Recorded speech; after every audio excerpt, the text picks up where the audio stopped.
Halo pemirsa GPR TV dari Sabang sampai Merauke, dari Miangas hingga Pulau Rote. Bertemu lagi bersama saya Mona Azari Disak dalam Kominfo Newsroom. Halo pemirsa GPR TV dari Sabang sampai Merauke.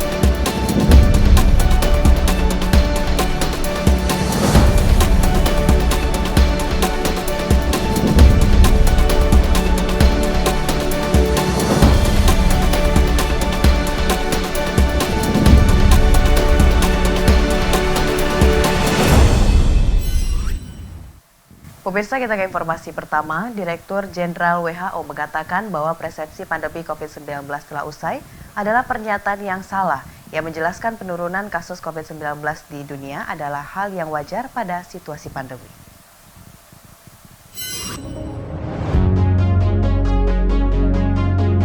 Direktur Jenderal Organisasi Kesehatan Dunia atau WHO, Tedros Adhanom dalam agenda The First Health Ministers Meeting mengatakan, persepsi bahwa pandemi COVID-19 telah selesai adalah pernyataan yang salah arah. Situasi kasus COVID-19 di dunia kini telah menurun 90% dari puncaknya pada Januari 2022. Kondisi itu dianggap sebagai sesuatu yang wajar pada situasi pandemi. Tedros mengatakan transmisi SARS-CoV-2 penyebab COVID-19 dilaporkan meningkat di banyak negara termasuk negara-negara G20. Situasi tersebut tidak terlepas dari kenyataan bahwa pengujian dan pengurutan terhadap virus corona telah menurun di seluruh dunia. Dan situasi seperti ini pun menjadi pelajaran dari pandemi agar tidak terulang pada krisis lain yang mendominasi perhatian pemerintah maupun media dunia. I would like to use this opportunity to remind the world that we have to be serious about the lessons we're learning from this pandemic and make sure that we implement the recommendations to prepare the world. As we speak now, by the way, we're in the middle of the pandemic. The world is not prepared. If another virus strikes again, another pandemic starts now, we're still not prepared. So that's why the speed is also very important. We need to move really fast to implement the recommendations in each and every country, and then we can prevent the next one. Thank you.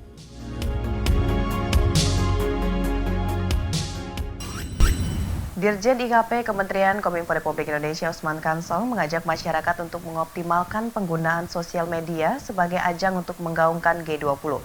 Salah satunya dengan cara menggiatkan forum-forum diskusi di media sosial.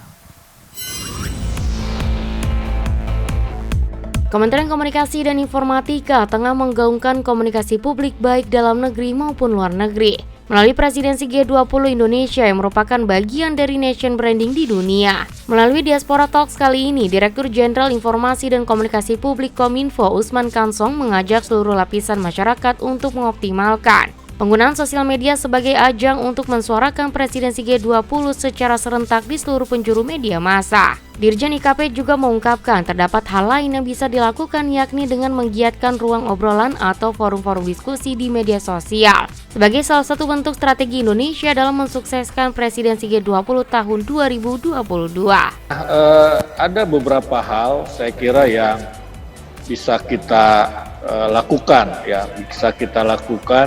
untuk menggaungkan presidensi G20 Indonesia, terutama yang bisa dilakukan oleh kawan-kawan diaspora yang tadi jumlahnya 8 juta orang, sebuah jumlah yang sangat besar yang bila kita bersama-sama menggaungkannya, saya kira ini akan sangat dahsyat sekali.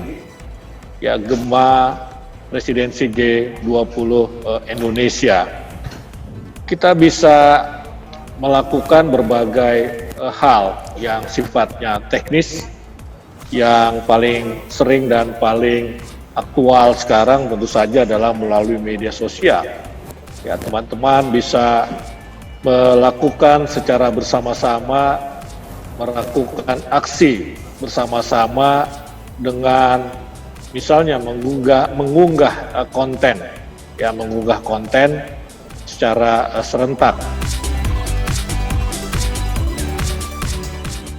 Pemirsa, kita ke informasi selanjutnya. Menteri Pariwisata dan Ekonomi Kreatif Sandiaga Salahuddin Uno menawarkan usulan subsidi silang untuk mengantisipasi kenaikan harga tiket pesawat di Indonesia saat ini. Subsidi silang tersebut dilakukan dengan cara membuat paket perjalanan wisata lengkap, mulai dari akomodasi, penginapan hingga destinasi wisata yang bertepatan dengan event di daerah tersebut.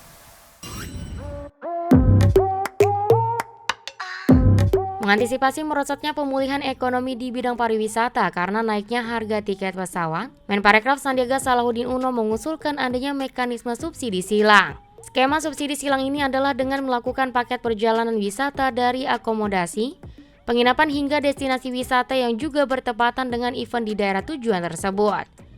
Sehingga wisatawan bisa mengikuti event yang diadakan di daerah atau destinasi wisata dalam satu paket perjalanan wisata yang terjangkau. Menparekraf berharap dengan adanya subsidi silang ini dapat mendorong pemulihan industri penerbangan. Di waktu yang sama, masyarakat pun bisa memperoleh harga tiket yang lebih terjangkau.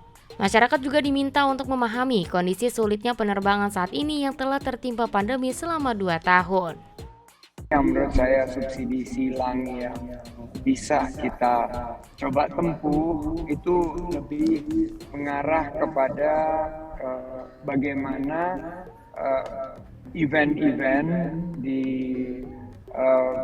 daerah itu bisa dipaketkan dengan perjalanan di mana nanti akhirnya para penyelenggara event yang sekarang bekerja sama dengan mungkin perusahaan-perusahaan besar itu bisa melakukan cross subsidi sehingga paket yang ditawarkan itu akan lebih dalam keseluruhan terjangkau harganya. Jadi paket keseluruhan termasuk hotel, termasuk penerbangan itu dibundling dalam satu kesatuan.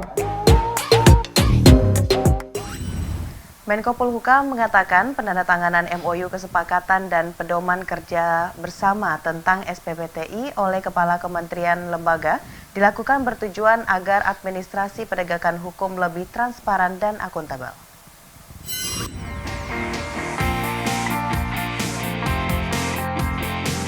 Dalam rangka mempercepat dan mempermudah proses penanganan perkara yang transparan dan akuntabel, pemerintah melakukan penandatanganan nota kesepahaman dan pedoman kerja bersama tentang sistem peradilan pidana terpadu berbasis teknologi informasi atau biasa disebut dengan SPPTTI oleh Kepala Kementerian Lembaga. SPPTTI merupakan sebuah sistem pertukaran data perkara pidana secara elektronik di antara para lembaga penegak hukum seperti Kepolisian Negara Republik Indonesia, KPK Republik Indonesia, Kejaksaan Agung Republik Indonesia, Mahkamah Agung Republik Indonesia, dan Ditjen Pas Kemenkumham Republik Indonesia. Menteri Koordinator Polhukam Mahfud MD mengatakan kegiatan penandatanganan MOU menjadi tindakan yang perlu dilakukan sebagai salah satu wujud kehadiran negara dalam reformasi sistem penegakan hukum berbasis elektronik, terutama terkait dengan penanganan korupsi.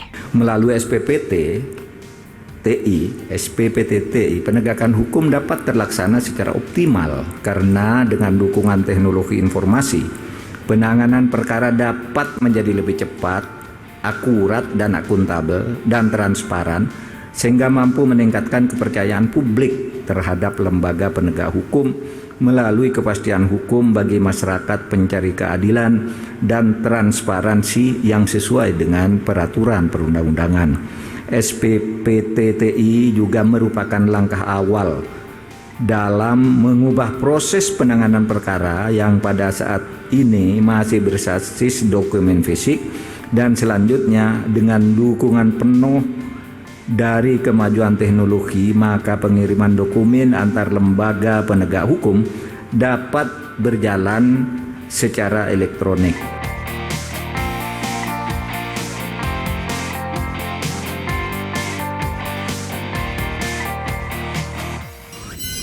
Pemirsa, usai jeda kami akan kembali dengan berbagai informasi lainnya. Tetaplah bersama Kominfo Newsroom.